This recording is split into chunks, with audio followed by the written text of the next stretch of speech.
own time, your own business, then other people will respect it, okay? So it's very important to go for close. Now, why is it important to go for close? I'll give the story to you.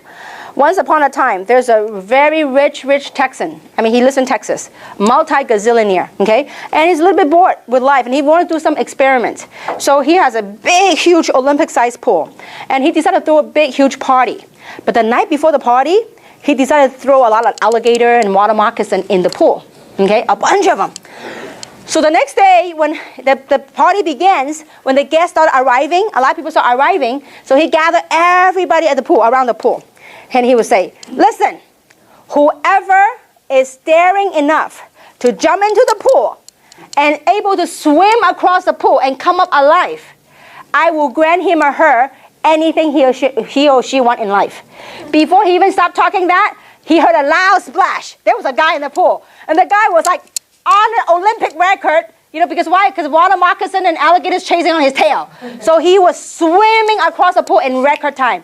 He came up from the pool, all, you know, shaking out the water, and this multi-billionaire walked up to him, so excited, run up to him, says, sir, can you tell me what is it you want? I will give you anything you want in life. And this guy says, before you give me anything I want in life, I want to find out the name of that dude who pushed me into the pool. So sometimes, somehow in our lifetime, we all need a little nudge. Because 18 years ago, if the person that taught me in the beginning in this industry, he didn't push me, I would have never got started. You know, after I got signed up, that's exactly what I said. Would you like to put in your MasterCard or your Visa? And he was like inching in on me, right? And I'm like, you know, why are you closing on me? And so anyway, long story short, I signed up. The first thing I did is I went home. I still remember that day. I was so gung-ho. I was so excited. Then I told my sister about it. And, you know, because I respect her and I love her. And, you know, out of the kindness of her heart and her mind, and she thought she had touched upon MLM in the past, and she gave me a whole lecture why I should not do network marketing. And she goes, if you're smart, you will pick up that phone and you're going to cancel your application. Now, I'm sure a lot of us have faced that because people love you. See, people say that not because they're devious or anything, no, because out of the kindness of their mind. See, a lot of people go through life judging life by their past experiences and their past failure. And they care about you, so they think that that's something not for you based on their own judgment.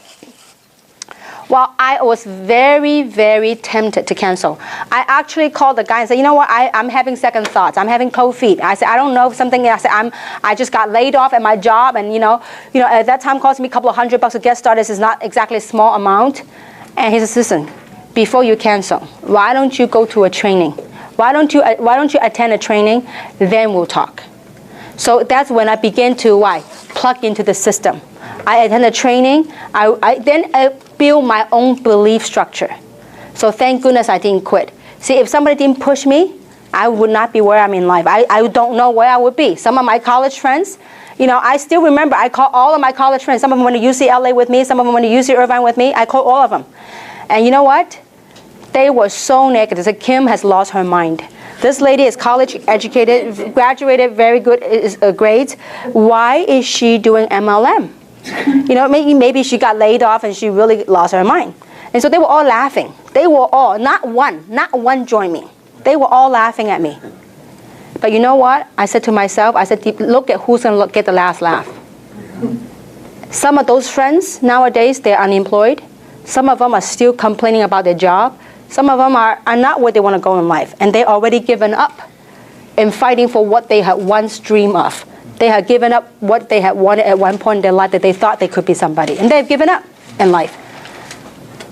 But so thank goodness I didn't quit. So if you really believe the thing when you come to close, if you truly believe that this is an opportunity of a lifetime, if you truly believe this product can actually save other people, if you really believe the opportunity can touch people's life, you have no problem closing. None. But you got to get out the paperwork. Don't be shy. Don't be just like, listen, great, I'm going to show you how to get started.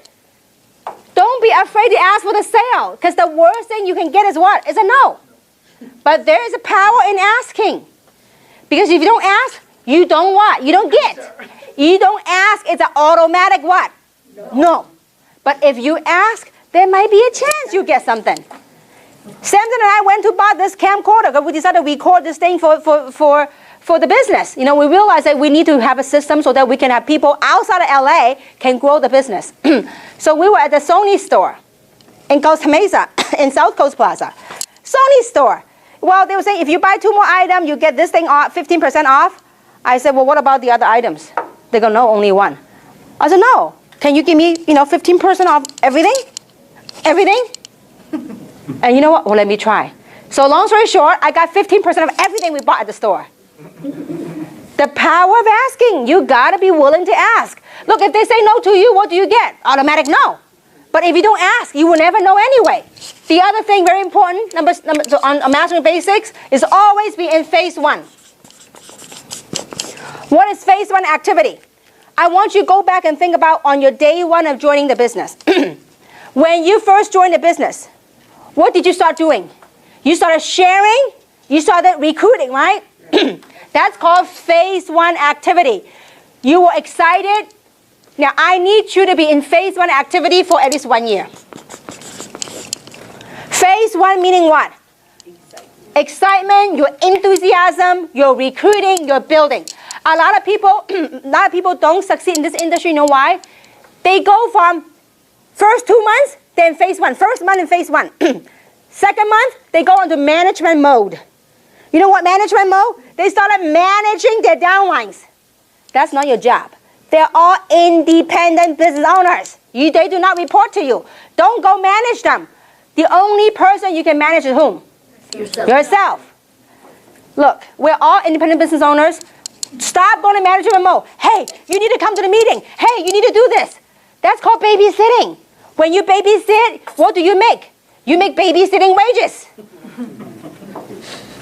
See, your job is to look for people that are willing to do the same thing and want the same thing. If not, you're going to drag a whole bunch of stuff up the tree. It's very tiring. How many of you have done that in the past? You kept calling the same people. They keep telling you the same thing. Stop those management mode activities. You gotta get on phase 1. Phase 1, recruiting. I am still recruiting. And when Samson and I were at the store yesterday, did I recruit the guy? Yeah. Why not? The guy's a double engineer major, okay, graduate from Fullerton. And Samson says, what are you doing at the store? You're selling camera. You know what I'm saying? He's looking for an opportunity. But you gotta find a way to recruit, to pique their interest. Did I say anything? You asked Samson. Did I say anything about Luminous? No. Did I say anything about Gen S? Did I say anything about Reserve? No. Nada. I said, listen, you are such a nice guy, give me all this discount, okay? We have something for you. We want to take care of you.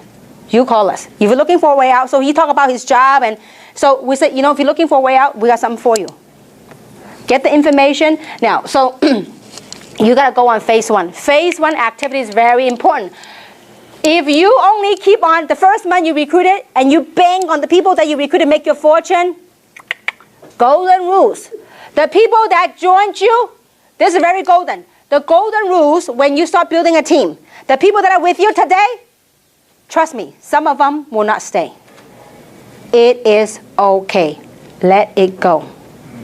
Our job is to go out there and identify the people that want the same thing and willing to do the same thing. Not just say, I want to make $20,000 a month, and yet they're not willing to do the work. Okay? So phase 1 activity is very important. Any questions so far? No? Okay. So phase 1 now. The other thing I want to touch upon. How long do you think is the phase 1 honeymoon period? Honeymoon period or phase 1? I would say if you really want to succeed, phase 1 at least 1 year. Okay. Now, but what I mean phase 1 is this. You always recruit. I'm always recruiting. I'm still recruiting. Okay? But when you have people as a leader, when you recruit it as a good one that they really want, that they're really active, they have strong desire, then you chase them. You work with them. You tap their network. Because this is very important. You are phase 1. Now see, When you first join the business, 100% of your activity is phase one, recruiting. But once you got some people going, guess what? You got to support your team. Now, if your team wants it, see, I'll give you an example. Before, 5 years ago, I started a business, the previous company. I called 202 people, 203 people. 185 say no. Okay? 17 said yes. Did you use your phone book to have the numbers? Warm contact. All of my contacts. So that actually is a whole different training. Family. Anybody that you know by first name basis. You got to do some memory jogging. Okay? When you run into people, you start putting them on the list. Okay? So that's a whole different training on a new. We're gonna have a different kind of training on recruiting. But anyhow, I'm just gonna give you a set of statistics. Start with 202 people. I sponsor 17 people. The first 2 months. Then after that, the next year, I have no time to sponsor anybody. You know why? From 17 people, I have one and a half person working. One was Robert. The half was Tina. I call her half because this person that brought her there wasn't really working in the beginning. So she was the other half that's working. And through these 17 people, they all live in California. Guess how many countries we went into? 200 plus countries. From the 17 people leveraging effort, guess how group the big went over? 200,000 distributors. When you have people that are working, they kept me so busy. Meeting after meeting. I was doing meeting and training. I have no time to recruit. See, that's good. When you have a group that keeps you going, that is okay. But when your group is dead, you don't want to babysit. You go recruit some more. Okay? So this is the statistics. Guys, you have to accept it. The golden rules. That your job is go out and sort and look for the right kind of people. And the way we sort, it's a sorting game, guys. And we're gonna call people, and I'm gonna give you a quick example of sorting. Okay, we call people, we sort people. Just for the sake of it, for simple to understand, we call people apples. Okay, and there's 3 types of apples. There's red apple, green apple, and rotten apples. Okay, 3 types of apples. Now, our goal, our job is to look for red apples. Red apples, red, delicious, juicy. They're the one that's fun and say yes to your business. Okay? The red apple is like people that are willing to do the work. They're excited. These are what we're really looking for. The green apples, the one that they're not ripe yet. They have a lot of questions. Question after question after question after question. And they will find different forms of questions to ask you in the same context, okay? So the green apple, people have questions. Now the rotten apples are the ones you want to stay away from. The rotten apples are what we call dream stealers. Not only would they say no to you, they'll be nasty about it, okay? So let's say that you're at a supermarket and there's a whole pile of apples, okay? Your job is to look at the apple and put in your basket and you to pick up red apples. Now this is what happens in reality when we go recruit, when we go build. When you pick up a red apple, red juicy apple, what you do? You put in your basket. Then when some of you reach out and find a green apple, you know what some of you will do? You will talk so much. Hey, green apple, wake up, turn into red. It won't. When you put a green apple, you can say when you have time, you can spend 20% of your time with the green apple, but 80% of your time with the red apple. Because sometimes green apple can turn into red apple later, once you answer all the questions. Miracle. Now, when you reach in the pile and you got a mushy, gushy stuff and you pick it up, it's a rotten apple. What do? Are you going to say, rotten apple, please be well? It won't. It's a rotten apple. What you do? Throw it away. But too many times people get so attached to the rotten apple that you try to save it and before you know it, that rotten apple got to you. And you got rotten with it. The stuff that they say, it began to make sense to you. And before you know it, you go down along with it. But our job, this is how you not get emotional attached to it. Your job is to look for red apples. People that want red apples. People are excited. People have enthusiasm.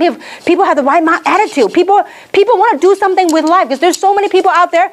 They want nothing out of life. They are happy with whatever. That's fine. But you want to look for people that want to go somewhere in life. So you're out there looking for red apples. Okay? So what did I do? I sort. Do you know how many rotten apples of 185 people? A lot. Like 150 were rotten ones, real rotten. Some are really bad. So what did I do? I tossed them so fast. I don't even recall what they said. At the time it was so bad, I said, adios, bye, go next one. But a lot of people, they don't understand the power in the numbers. It's not what these 17 people did, but it's whom they led me to. It's not what some of them did. I brought one of the person that brought me to Tina. It's not what he did, but he led me to Tina. He's a great guy. He made a ton of money in that company. But he led me to Tina, led me to a whole bunch of people in China. And so it's not what they do, it's who they lead you to. So that's why when you work your business, you got to pick the ones that are good, you chase them. When the momentum's hot, what you do, when you strike an iron, the iron's hot, guess what you do? You strike it. A lot of people, when your business is up, they take a vacation, they go spend their money. Don't do that. When the iron's hot, you strike it. You go, you know what? I have a business friend, and he said the best. He goes, you know what? Life is like a spring wheel. Some are good, some are bad. He goes, when it's good, I'm going to get a big nail. I'm going to nail it in there so it won't go back. Just when it's good, you got to really give it all you got because this is your chance. One time I asked my friend, I said, hey, you know what? I said, what would you do if you're making $30,000 a month? And back then, $30,000 a month is a lot of money. He goes, oh, I'll take a vacation. I'll take this and that. I said, listen, that means your momentum's up. You need to really, really ride it. Because in business, you don't know when to go down. You don't know. You only take the best of it and run with it. Okay? Overcoming obstacles. Along the way, as you're talking to people, will we have challenges? 100% guarantee. Will there be difficult times? 1,000%. The difference is, what do you do when you're down? Most people will stay down with it. You know what? Most people say, when their group was thriving or when they once had that big glory, they kept living on the past glory. Get over it. People say, well, what would people say about me? My team died. Get over it. This is now. We're dealing with now. I can't do anything about the past. I can't do anything about the future. But I can deal with what we got now. If you can't drop your ego about your past success, you know what? The past success may be a one-time luck. That past success may be a one-time gig. But if you are as good as you think you are, you're going to stand up and you do it one more time. See, people say, I believe, I want it. You know what? Most of you have not crossed the edge. You're going to gone beyond that edge if you want it. If you, look, how many of you can really feel, how many of you feel good to get a 40,000 check? What would you do? I tell you, many years ago, when I got involved in industry, they told me the average income for that company of an RVP was 30 grand a month. And I remember in my thoughts, in my head, I said, you know what? 30 grand a month. I said, forget about getting a month, every month. If they give me one check, one time for 30 grand, that will help me solve a lot of problems. How many relate to that? Yes. Yeah. It is a huge, these things now become a number to me. Don't get me wrong, it's a huge blessing. This is a huge blessing. What kind of business gives you that kind of return? But see, everybody want it. But are they willing to do what it takes? See, this is something that it's a very fine line. We have to really tweak it. You have to really, really, really get it. I want it. I want to change my life. I want it. I want it. But when the very first sign of challenge, you get knocked down, you stay down, and that is it. Then what happened to your dream that you once wanted? What happened to that thought that you once had it? Listen, money, people, things, material, people can take away from you. But one thing they can't take away from you is right between your two ears. If you're strong, you know what you want out of life, don't let anyone talk you out of it. Don't let nothing. You just got to get to that point of no return. When you get to that point, you have crossed a boundary, you have crossed a line, you said, this is it, this is what I want. And I want to say this, and I don't want to come off the wrong way. I have a very, very, very loving family. I have 3 sisters. And all 3 of them were opposing me to the max. The word opposing is an understatement. They opposed me of doing MLM for many, many, many, many years, to a point where they will call me every day to tell me to quit. Every day. If my older sister were here, and one of these days at the event, she would tell you, you know what, my sister, that poor kid, I only wish she would quit. Because she would call me every day to tell me to quit from Hong Kong. Every day. At 3 o'clock in the morning, I know it was her. And until it gets to point now, she's a wonderful, loving person. But she did that based on, she thought she was caring for me. She thought she wanted the best for me. Because her experience with MLM wasn't that good. But she thought she had experience when all she did was had maybe like one meeting of a water filtration company. She didn't even join. Okay, so it was maybe that one incident. So she based her whole perception about MLM and every day trying to talk me out of the game. It wasn't until the day I told her, listen, if you do not have anything good to say about my business, about my dream, about my goals, my journey that I chose, please don't call me anymore.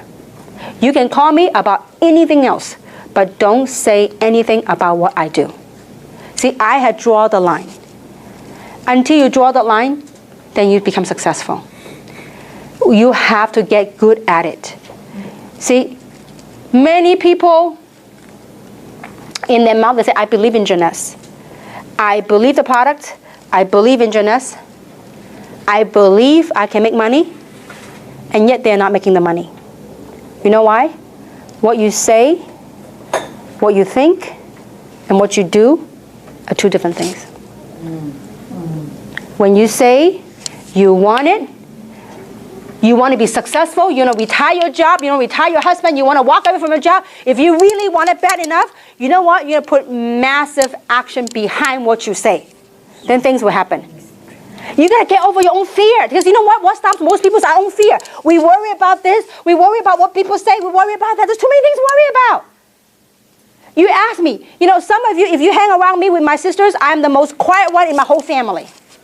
Some of them, out of their kindness, they think they're very fashionable. They will laugh at me what I wear. This don't match, the color don't match. Do I give a dime? No. I said, this is me. I think it looks great on me. And I move on. But some people go, oh, maybe they're right. Maybe I need to change this. I change it. You got to be you. And you got to face your own fear. Don't worry about what other people say. Listen, will other people say this is a scam? Will other people say product don't work? I can guarantee you 1,000%. You got to be firm in what you want and face your own fear. Look, if you have no more warm market, talk to cold market. But you're not going to recruit a cold market right away. You strike a conversation, find out what they need, and you go from, you know, like playing baseball, from first base, second base, you go from base to base. Learn about them, and you know what? Eventually, you're going to start building. You got to get good at bringing people. You got to get good at talking to people. If you talk to nobody, there's no way you can build a business. You must, by always attend a meeting is not going to help you. You need to attend a meeting with somebody. But in your learning process, while you're attending the meeting, you can learn. You can grow from it. You get good at it. But you got to get good at also inviting people. Okay? Now, another thing very important. So, overcoming obstacle. We all have it. The biggest obstacle that we have to overcome